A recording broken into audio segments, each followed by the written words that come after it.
Starting soon, we'll be bringing a new version of the show we've been doing for the last 6.5 years to Twitter. We'll be bringing some other things too, which we'll tell you about. But for now, we're just grateful to be here. Free speech is the main right that you have. Without it, you have no others. See you soon. A mere 2 weeks after Tucker Carlson was fired from Fox News, he announced that he will be doing a version of his Fox News show on Twitter of all places. But this story, which is currently developing as we speak, just keeps getting more interesting because it turns out that Tucker is also taking legal action against Fox News, accusing them of fraud and breach of contract. Now we'll get into more details on that in just a moment, but before we do, why don't we dive into the video that he posted on Twitter, making this big announcement about what his next media venture will be. Let's watch. Hey, it's Tucker Carlson. You often hear people say the news is full of lies, but most of the time that's not exactly right. Much of what you see on television or read the New York Times is in fact true in the literal sense. It could pass one of the media's own fact checks. Lawyers would be willing to sign off on it. In fact, they may have. But that doesn't make it true. It's not true. At the most basic level, the news you consume is a lie of the stealthiest and most insidious kind.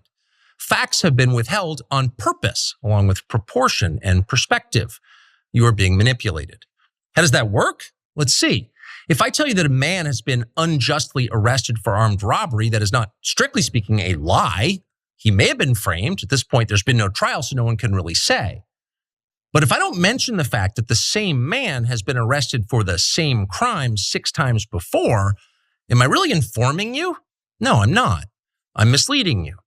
And that's what the news media are doing in every story that matters, every day of the week, every week of the year. So there you have it. The man who misled his audience and literally lied to them because he knew that they wanted to hear certain things is now saying that he is a warrior for truth and free speech. Fascinating stuff there, Cenk. No, but the great irony here and what's frustrating to me is that all the things that he just said in that particular clip are absolutely true. They are. In fact, the first 2/3 of his video until he gets to Twitter are true.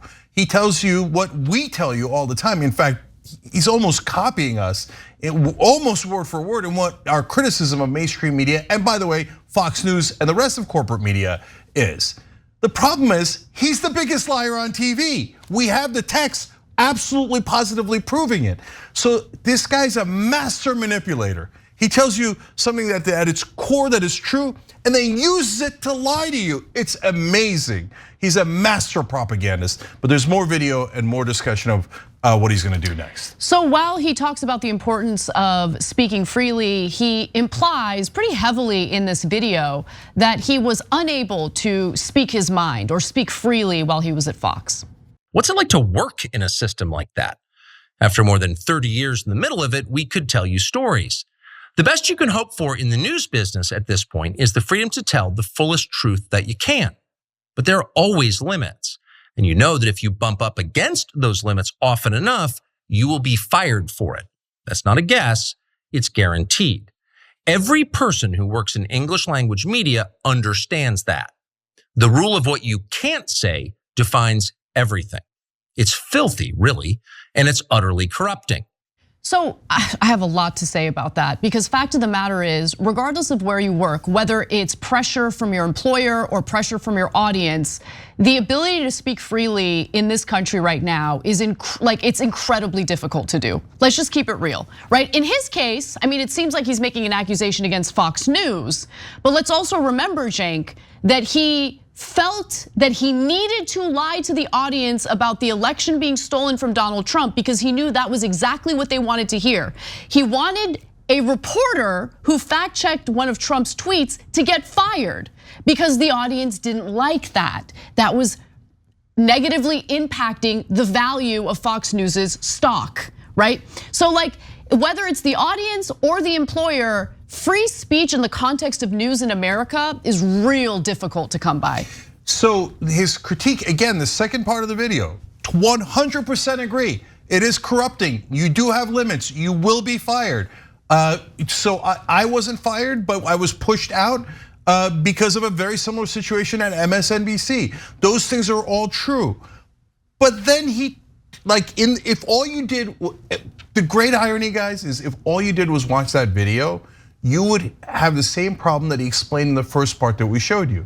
You just hear about the guy who got arrested once, and you wouldn't hear the rest of the story. You wouldn't hear that he got arrested 6 times. You wouldn't hear the full context. So if you just see that video, you go, well, that does sound true about American media. But the full context is, this guy is patient zero. Absolutely. He did it, he told those lies on CNN, MSNBC, and Fox News. He's the one guy that was on every cable station and told a different lie at each cable station he went to. Isn't that amazing? And at Fox News, it's definitive. We have the text saying, I hate Donald Trump. He's a monster, he's a destroyer. He's a demonic force. He's a demonic force. And then he goes on air and goes, Donald Trump, the one guy who's great and telling you the truth. What a preposterous, gigantic liar, trying to take on the mantle of something that is true about the media. It is, but to be fair to him, it is a brilliant deception for him to do the very thing he's complaining about within that video. Amazing. Right, and to take the mantle of fierce truth teller who wants to speak his mind. Now let's get to the part of the video where he makes the big announcement about his partnership with Twitter. Amazingly, as of tonight, there aren't many platforms left that allow free speech. The last big one remaining in the world, the only one, is Twitter, where we are now. Twitter has long served as the place where our national conversation incubates and develops. Twitter is not a partisan site. Everybody's allowed here, and we think that's a good thing. And yet, for the most part, the news that you see analyzed on Twitter comes from media organizations that are themselves thinly disguised propaganda outlets.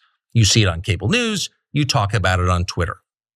The result may feel like a debate, but actually the gatekeepers are still in charge.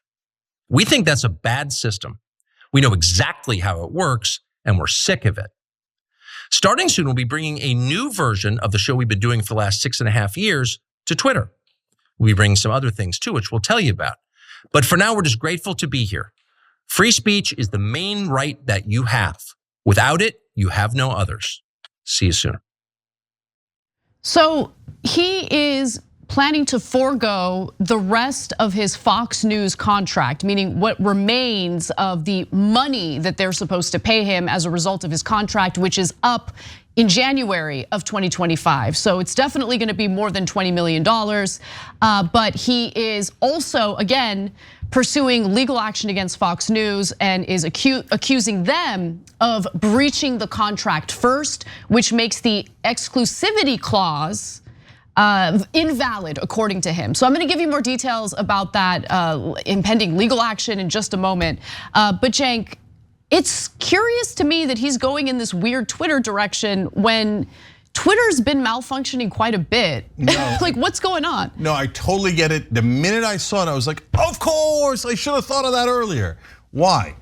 What did I tell you guys? Newsmax and Rumble and all those guys, I don't think they could really afford them. They might be able to give him 20 million or 40 million for a short-term contract, but they just don't have that kind of money and they don't have that kind of audience, and it's not sustainable. The platforms, on the other hand, especially if they change their algorithms, all Elon Musk has to do is press a button and goes, everybody gets Tucker Carlson's show served to them. He will have millions upon millions of, anybody that does a show like that would get millions of viewers, okay? It just needs Elon to press a freaking button. And who's the one guy rich enough to be able to offer Tucker Carlson more than $20 million a year, which is what he's foregoing from Fox by breaking the contract? Well, of course, Elon Musk. Elon Musk already burned $44 billion on Twitter. He'd be almost irrational not to do this. Okay, but I'm trying to understand what that would look like. What would a show? Super easy. They already had one, so I could tell you about it. Okay, go ahead. So what they do is you know how if you're on, whether mainly on a desktop, laptop, etc., but it's featured in different ways on your apps on the phone, but they put it next to trending. There's a video. There used to be a morning show on Twitter in a previous administration, and you'd see the video going on the side. And plus, they could serve that video to all of the users, right? Or a huge percentage of the users. When you send out a tweet, it only goes to a certain percentage. So let's take me as an example. I've roughly 500,000 followers, right? But when I send a tweet, it doesn't go to all of them. Yeah, it only goes to people who hate follow Cenk for some reason. Yeah, that's what it seems like. But every platform has an algorithm where they say, hey, it goes to 12% of your audience, 10%, 8%. Now Facebook, it only goes to a small percentage, and you could purchase the ability to send it to more of your own audience, your own followers, okay? So, but all they have to do is change the algorithm and say, for this particular video, send it to everyone. Now, all of a sudden, hundreds of millions of people are gonna get it. And that is incredibly powerful. None of the other platforms have chosen to do that. And look, I've talked about this in the past. I think YouTube, Facebook, etc., they keep their Ferraris in the garage, especially YouTube. I don't know why they don't unleash them, but they don't. Here, you think Elon Musk is going to have any kind of constraints? No, he's gonna pay Tucker a lot of money, and then he's gonna press that button, and he's gonna send it to everyone. And so this is actually, look, our job is to be honest with you guys. I don't like Tucker, I don't like Elon, but this is probably a brilliant move. It's probably gonna work spectacularly. So that's my real opinion. I'm a little more skeptical than you are. Let's see how this plays out. I mean, you would need to invest in the platform, and Elon Musk, aside from investing his own personal money, has done the opposite. Oh, you're right, Anna, that's a good point. I mean, could Elon screw it up? I mean, he screwed up everything at Twitter, right? And he fired pretty important key employees that helped with the functionality of the platform. Yeah, it's glitchy as all hell. So he's gonna have to reinvest in the platform if he wants this to work. And so don't get me wrong, 1,000 things could go wrong. But if the news today was he's going with Newsmax, I'd have told you that's the end of his career. He's starting something on his own. I'd say, good luck, brother. I told you yesterday, that's a very tough thing to do, to run a business in the digital media space on your own. But if you go with a giant platform with one of the richest men in the world financing you, that makes a lot of sense and is likely to work. Now, in terms of his battle with Fox, look, he played that one smart too. Our job is to be honest. Can I give them the details on what he's doing here? Okay, great. So he is accusing Fox of fraud and also breaching the contract, which would make the exclusivity clause invalid, according to the lawyer representing him. And that lawyer is a pretty high-powered lawyer named Brian Friedman. So he sends a letter to executives over at Fox News, and in that letter, the accusation is that Fox broke an agreement with Carlson, get a load of this, not to leak his private communications to the media and not to use Carlson's private messages to take any adverse employment action against him. It is very obvious that someone at Fox News is leaking tape to the press, which is why we've been covering those leaked tapes. We've been covering all sorts of content of Tucker Carlson. He's mic'd up, and it's probably during breaks or before he goes live. The only people who would have access to that are individuals over at Fox. The letter also alleges that Fox broke promises not to settle with Dominion voting systems in a way which would indicate wrongdoing on the part of Carlson, and not to take action or any actions in a settlement that would harm Carlson's reputation. And Carlson was told by a member of the Fox board that he was taken off the air as part of the Dominion settlement, according to two sources briefed on a conversation, and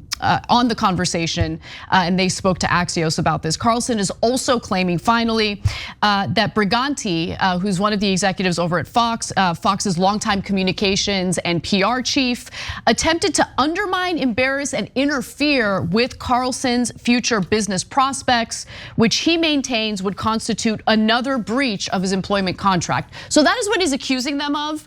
I don't know if this is gonna get to a point where they're going to, if he's actually gonna file a civil lawsuit against Fox. If he does, I mean, he's gonna have to provide evidence and he has to make his case. We'll see how that plays out. But these are some pretty serious accusations, and it's clear to me that he just wants out of that contract so he can start this new media venture with Twitter. So I read all the details of all the things that he's accusing Fox of, and I would summarize it this way. He's got a fighter's chance. So meaning like he makes an argument that you guys broke the contract because the leaks that you're doing, maybe it's part of the Dominion settlement. They say it's definitely not part of the Dominion settlement. If Tucker's right about that, he's almost definitely gonna get paid. But Dominion denies it, etc. But there's like 4 or 5 different things that he lists where I go, maybe. And remember, the question there is who broke the contract first? And so when it's a maybe, what happens next is you go to court and eventually both sides go, this is too expensive to fight and for one of us to lose, and usually they settle.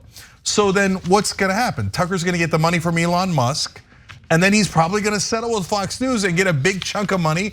Maybe he doesn't get the whole 25, 30 that they owe him now, right? But for the rest of his contract, maybe he only gets 10, 15, good enough. He's still gonna get a world of money from Elon Musk anyway, so he's gonna get the double dip from Fox News and Elon Musk. And then the third thing that's gonna happen is now that they're in open warfare, he's gonna get to hit him over and over and over again while he's setting up the competitor on Twitter. And the last part was a clear shot across the bow too. They said if we go forward with the lawsuit, we're gonna want the PR person at Fox News, Briganti's text messages. And so did she talk to other people in the media and leak against me? If she did, that's a breach of contract. We'll see you in court. Knowing Briganti, she almost certainly did. And she's not gonna want those text messages out there. So now Tucker's got a super strong hand, in my opinion, against Fox News, and he's using some of their tricks against them. And he's got a strong hand at Twitter. I wish it weren't the case, because I think I can't stand the guy. I think not only does he mislead you on air, and we know that definitively, but now that we've seen the text, I mean, there's so many telling things there about his racial views. Yeah, and they're actually even worse than what he says on air. We can't stand Tucker, but we also can't stand Fox. So let him fight. I mean, whatever, we'll see how it plays out. But I mean, it's not like my heart goes out to either party in this situation. 100%, and I hope that they tear each other to shreds, although they probably Tucker will win.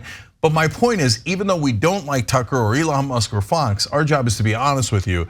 And I think that Tucker played this really well. It seems like that's the case. And he retreated for 2 weeks. Seems like he really thought about what he wanted to do and what his next move would be. And it seems like he has a strategy that could work. So again, we'll see how it plays out. The story is still developing, it just broke. But as we learn more, of course, we'll share it with you. Thanks for watching The Young Turks, really appreciate it. Another way to show support is through YouTube memberships. You'll get to interact with us more. There's live chat emojis, badges.